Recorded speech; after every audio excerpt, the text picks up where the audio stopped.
Այս ամենը կատարվում է մոտ օրերս Գարեգին երկրորդին գերեվարելու նպատակով։ Թույլ չենք տալու, բայց միած սկսենք սկզբից։ Նախ մի կողմ թողնենք, որ քաղաքացիական պայմանագրից եւ Նիկոլ Փաշինյանից դուրս եկած ամեն բան սուտ է։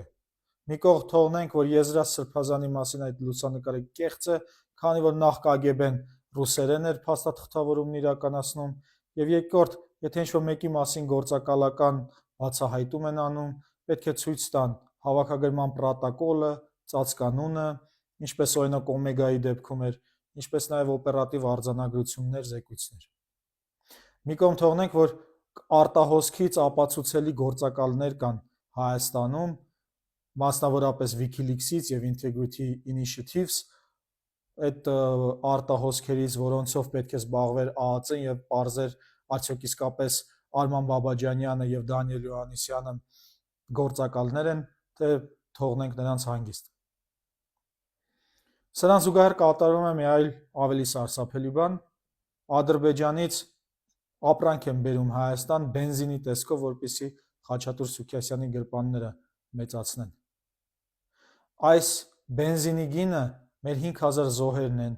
10000-ից ավելի վիրավորները, անհայտ կորածները, որոնց չորոնեցին, 150,000 գաղթականները, որ տուն-տեղ կորցրեցին, ու որոնք էլ նաև հայ առաքելական եկեղեցու հետևորդ են, նրանցից 30,000-ը երեխա։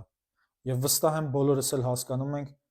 որ ոչ մի միլիգրամ ադրբեջանական այն էլ բենզին չի կարող արժենալ որևիցե մեկիս մի կաթիլ արյանը։ Հիմա ինչ է պետք անել։ Երեկ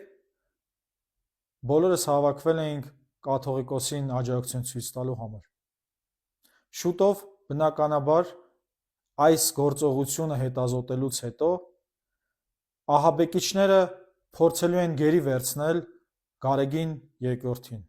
Հաջորդ անգամ պետք է ավելի շատով լինենք, ավելի վճռական ու ավելի անվախ։